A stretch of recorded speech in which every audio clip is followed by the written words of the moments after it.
Welcome to Study I Q I S. मेरा नाम है उत्कर्ष सिंह। आप सभी का स्वागत करता हूं एंथ्रोपोलॉजी एट डीमिस्टिफाइड के लेक्चर 1 में। So we are beginning this anthropology demystified series for you guys.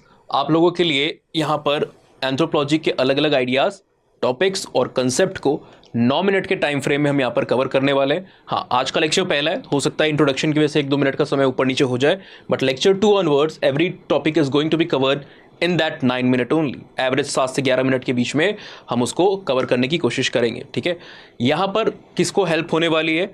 सारे के सारे वो कैंडिडेट जो यूपीएससी के अंदर में एंथ्रोपोलॉजी को एज एन ऑप्शनल सब्जेक्ट लेकर के चल रहे हैं।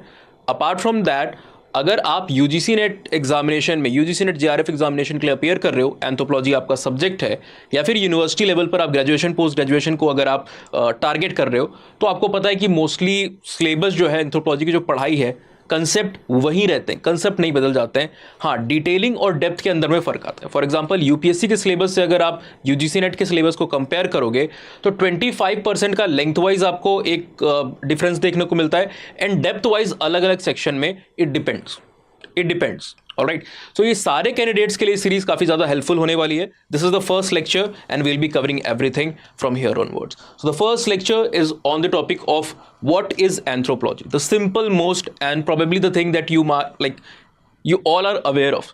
पर हमें शुरुआत तो यहीं से करनी है ना, इसके बिना हम आगे तो बढ़ नहीं सकते हैं। तो एंथ्रोपोलॉजी क्या है, इसके ऊपर बात करते हैं। देखिए, आप सभी को पता है कि एंथ्रोपोलॉजी जो है ये 2 ग्रीक वर्ड को मिलाकर के बना हुआ होता है। एक वर्ड है आपका एंथ्रोपोस और दूसरा वर्ड है लोगोस। अलग अलग 2 ग्रीक वर्ड है। ठीक है, ये जो एंथ्रोपोस वर्ड है इसका मतलब होता है मैन, या फिर मोर प्रिसाइसली ह्यूमन, जबकि जो लोगोस वर्ड है यहां पर, इसका क्या मतलब है? सिस्टमैटिक, या फिर आप कह लो सिस्टमैटिक स्टडी। प्रिसाइसली सिर्फ स्टडी अगर आप कहते हो तो भी पर्याप्त है, काफी है। इन दोनों को अगर आप जोड़ देते हो तो इसका पूरा मतलब हमें समझ में आता है कि anthropology is the study of main और ह्यूमन, स्टडी ऑफ मेन और ह्यूमन।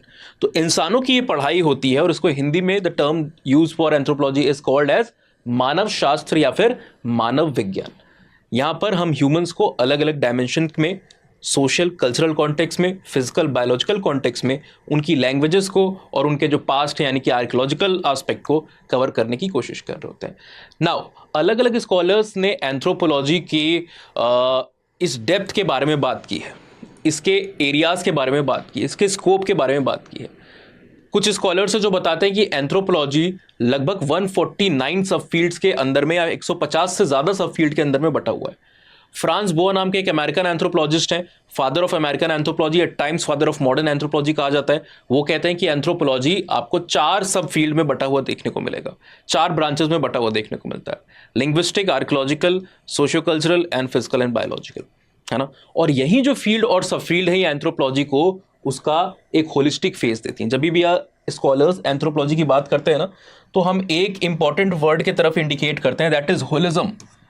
होलिज्म का फिनोमेना काफी ज्यादा क्लोजली एसोसिएटेड है एंथ्रोपोलॉजी के साथ। होलिज्म सिंपली कहता क्या है? ये इंडिकेट कर रहा होता है होल के ऊपर। सिंपल टर्म्स में आप कहो तो ये कह रहा है कि होल जो है, संपूर्णता जो है, that is always greater than the sum of individual parts, sum of individual parts. So human can be studied in various part, like the human body. हाथ है, आंख है, नाक है, पैर है, बहुत सारे आपके बॉडी के पार्ट्स है। एक ऑर्गेनिज्म के बहुत सारे पार्ट हैं। एक कंप्यूटर को देखोगे तो उसके कई सारे पार्ट हैं, पर आप इन पार्ट्स को पढ़ोगे तो आपको कुछ ज्यादा समझ में नहीं आएगा। समझ में कब आएगा? संपूर्णता आप कैसे ग्रास्प कर सकते हो? जब आप उस होल के ऊपर फोकस करो। तो होलिज्म का idea is the centre of anthropology कि if human are to be understood, then their culture, their society, their biology, their physical dimension, their languages and apart from that जो उनका past है, इन सारी चीज को इंटरमिक्स करके आपको वहां पर देखना पड़ता है। इंडिविजुअल एरियाज को पढ़ोगे, फॉर एग्जांपल अगर कोई लैंग्वेजेस को पढ़ रहा है तो वो सिर्फ एक पार्ट को पढ़ेगा, उसको इंसान पूरी तरीके से समझ में नहीं आएगा। लिंग्विस्ट, भाषा शास्त्री यही करते हैं। सोशियोलॉजी सोसाइटी के ऊपर फोकस करती है, तो उसको बायोलॉजिकल और फिजिकल डायमेंशन समझ में नहीं आएगा, है ना। जबकि इंसान का कल्चर और बायोलॉजी काफी ज्यादा एक दूसरे से जुड़े होते हैं। एक क्लियर कट एविडेंस आपको यहां पर देता हूं कि जब इन्वायरमेंटल चेंज आए, सवाना हाइपोथेसिस के हिसाब से, हम जमीन पे आए, पेड़ों पे चलते थे, आर्बोरियल हुआ करते थे, 4 पैरों पे चलते थे। अब ट्री कवर खत्म हो गया, हम जमीन पे आए और 2 पैरों पे चलने लगे। जब हम 2 पैरों पे चलने लगे, इरेक्ट पोस्चर आए, तो हमारे हाथ फ्री हो गए। हाथ फ्री हो गए तो हमने क्या किया, स्टोन टूल को बनाया और फायर की डिस्कवरी की। स्टोन टूल से भी हमारा कल्चर डेवलप होता है, फायर से भी हमारा कल्चर डेवलप होता है। कैसे? फायर की डिस्कवरी ने क्या किया कि हमारे खाने को थोड़ा ज़्यादा सॉफ्ट और प्रोसेस्ड बना दिया। अब हमारे जॉ के ऊपर प्रेशर कम पड़ने लगा। अब हमें चीर फाड़ करने की बहुत ज़रूरत नहीं थी, काफ़ी ज़्यादा प्रेशर एक्सर्ट करने की ज़रूरत नहीं होती थी, क्योंकि अब हम नट्स वगैरह इन सारी चीज़ों को नहीं खा रहे थे, मीट को कुक करके खा पा रहे थे। इसकी वजह से इंसान की बायोलॉजी में चेंज आया। हमारे जॉ का साइज़, फेस का साइज़ जो है रिड्यूस हो गया। जो हमारे टीथ है ना, उनका जो साइज है वो वहां पर रिड्यूस हो गया। कई सारे जो फिजिकल डायमेंशंस जुड़े थे, फॉर एग्जांपल सजाइटल क्रस्ट और सर के पीछे यहां पर न्यूकल क्रस्ट मौजूद हुआ करता था मसल अटैचमेंट साइट के तौर पे। कई प्रकार की जो जॉ की मसल्स हैं, है ना, उनको एक अटैचमेंट साइट प्रोवाइड कर रहा होता था। ये सब आपका चला जाता है। क्यों? क्योंकि अब उसकी जरूरत नहीं। तो क्या है, हमारा कल्चर और बायोलॉजी एक दूसरे से लिंक्ड है। ऐसे बहुत सारी चीज, अभी 9 मिनट इसलिए हम बहुत ज्यादा डिटेल में बात नहीं करेंगे। ऑलराइट, तो जब आप हर एस्पेक्ट को पढ़ोगे तब जाकर के आपको समझ में आएगा कि ह्यूमन क्या है संपूर्णता में। तो इसीलिए हम होलिज्म के ऊपर फोकस करते हैं। बायोलॉजी सिर्फ बायोलॉजिकल एस्पेक्ट, सोशियोलॉजी सिर्फ सोशल एस्पेक्ट के ऊपर फोकस करती है, आर्कियोलॉजी सिर्फ पास्ट के ऊपर फोकस करता है। हम प्रेजेंट की भी स्टडी कर रहे हैं, पास्ट की भी स्टडी कर रहे हैं, सिंपल सोसाइटीज की भी स्टडी कर रहे हैं, मॉडर्न सोसाइटीज की भी स्टडी कर रहे हैं। दैट इज वाई एंथ्रोपोलॉजी को कहा जाता है कि ये ह्यूमन की स्टडी कहां पर कर रहा है, टाइम एंड स्पेस में कर रहा है। टाइम एंड स्पेस में कर रहा है। कहने का सिंपली मतलब ये है कि हम जब ह्यूमंस को पढ़ेंगे तो हम सिंपल सोसाइटीज को भी पढ़ रहे हैं प्लस कॉम्प्लेक्स सोसाइटीज को भी पढ़ रहे हैं।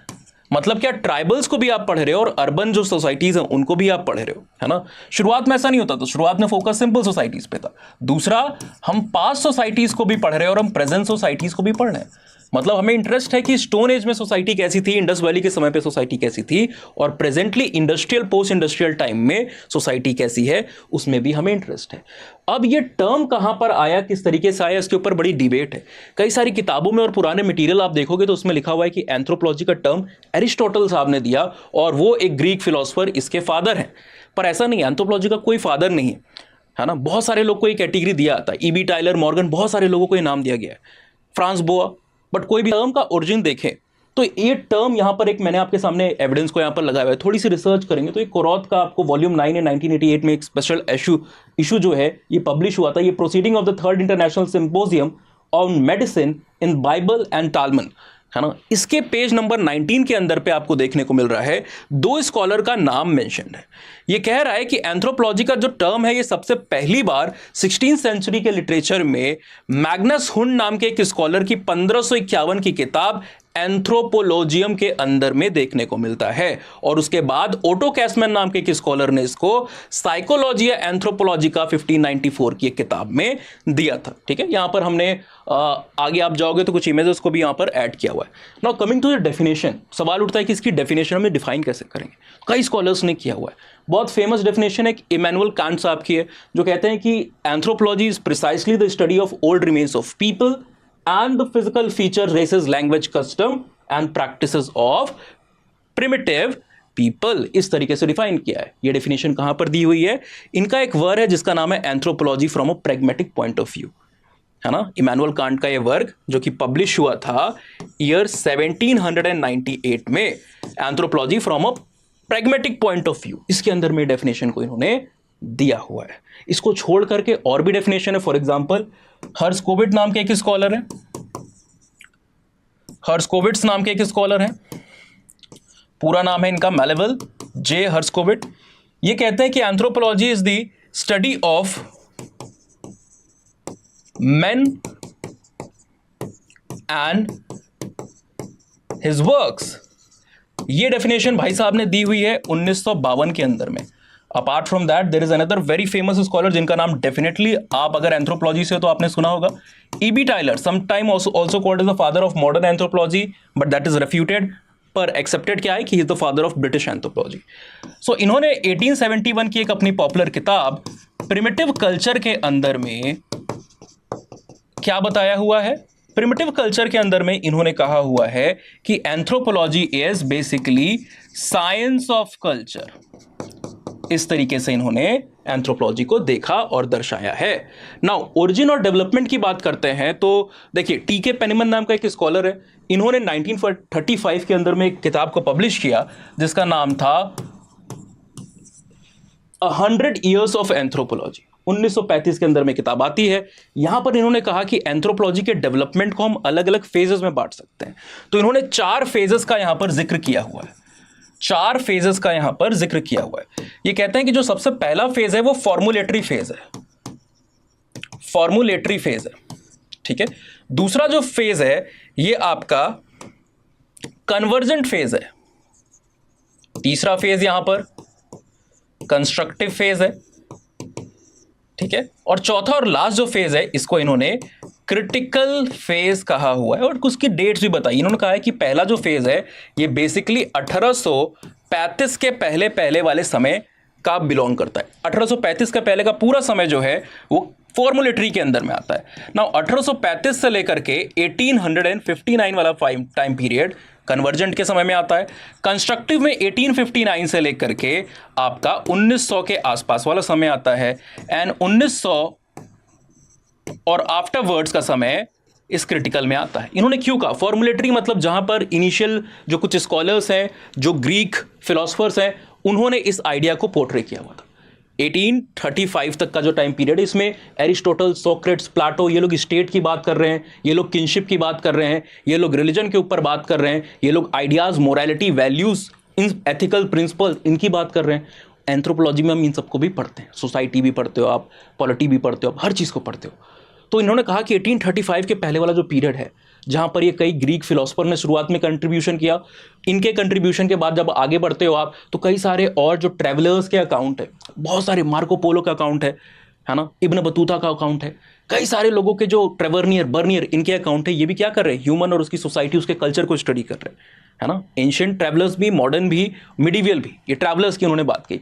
फिर एक साइंटिफिक टेम्परामेंट आना शुरू होता है एंथ्रोपोलॉजी में, एक साइंटिफिक टेम्परामेंट आना ग्रेजुअली शुरू होता है जिसमें कंट्रीब्यूशन कई सारे लोग का है। रॉबर्ट हुक का भी है, ल्यूवेन हुक का भी है, ज़ैकराया का भी है, कोई माइक्रोस्कोपी को डेवलप कर रहा है, कोई सेल के बारे में बात कर रहा है। तो इन सब ने ह्यूमन की जो अंडरस्टैंडिंग है उसको काफ़ी प्रोफाउंड किया। ये अलग अलग फील्ड है बट है क्या, स्टडी ऑफ मैन। तो इन्होंने इसको इंक्लूड किया है फॉर्मुलेटरी पीरियड के अंदर में, टी.के. पेनिमन ने। दूसरा पीरियड इन्होंने कहा कन्वर्जेंट पीरियड। यहां पर अलग अलग एरियाज ने अपना अपना कंट्रीब्यूशन दिया, डाइवर्जेंट एरियाज और डाइवर्जेंट फील्ड्स ने अपना अपना कंट्रीब्यूशन दिया। जेम्स पिचर्ड 1935 में 1913 से लेकर 1940 तक रेसेस के बारे में बात करते हैं, रेसेस के बारे में बात करते हैं और किताबों को भी उन्होंने पब्लिश किया है ना। कई किताबों को उन्होंने पब्लिश किया रेसेस के ऊपर बात करने के लिए। तो ये पीरियड के अंदर में 1835 1859 के अंदर में ये सारे के सारे वर्क आ जाते हैं और ये सारे जो डाइवर्जेंट वर्क्स थे ये आकर के कन्वर्ट्स होते हैं एक किताब के ऊपर जो कि है आपका चार्ल्स डार्विन का on the origin of species, जो कि पब्लिश हुई थी 1859 पे। तो इन सारे व्यू का एक कंसोलिडेशन, एक कन्वर्जेंस आपको डार्विन के वर्क के रूप में देखने को मिलता है। डार्विन के वर्क के बाद एक कंस्ट्रक्टिव पीरियड शुरू होता है। ये पीरियड कंस्ट्रक्टिव क्यों है, क्योंकि इसमें कई सारी यूनिवर्सिटीज में, कई सारे जगहों पे एंथ्रोपोलॉजी एज अ डिपार्टमेंट खुल रहा है। टाइलर सबसे पहली बार वहां पर हेड करते हैं, है ना, ऑक्सफोर्ड के अंदर में सीट को ऑक्यूपाई करते हैं। और इस पर्टिकुलर पीरियड में न जाने कितने क्लासिकल वर्क हुए। 1871 में ई.बी. टाइलर का प्रिमिटिव कल्चर, मॉर्गन का 1851 का लीग ऑफ इरिकॉय, 1870-71 का the system of continuity of human family, उसके बाद 1877 का एंशिएंट सोसाइटी, ऑलराइट, मेन को लेकर के, मैक्लेलन को लेकर, बैकोफेन को लेकर के, कितने फ्रेजर का जो वर्क है 1890 का, ये सारे के सारे वर्क इस पीरियड के अंदर में आते हैं। After this particular period critical period आपका स्टार्ट हो जाता है, जो कि क्रिटिकल पीरियड आपका 1900 के बाद स्टार्ट होता है और यहां पर सबसे इंपॉर्टेंट डेवलपमेंट होना शुरू करती है। एंथ्रोपोलॉजी अपने मॉडर्न सेंस में डेवलप करता है। मेलिनोस्की के फील्ड वर्क से लेकर के जो यूरोप की, ब्रिटेन की जो कॉलोनीज थी वहां पर भी anthropology as a subject, as a discipline start होना शुरू करता है। फॉर एग्जाम्पल इंडिया में 1920-21 में कैलकाटा यूनिवर्सिटी में एक डिपार्टमेंट आता है। इंडियन स्कॉलर्स का और बाकी के जितने स्कॉलर्स हैं उनके फील्ड वर्क भी यहां पर हुए जा रहे हैं। तो इस तरीके से एंथ्रोपोलॉजी का ओरिजिन और डेवलपमेंट हुआ है।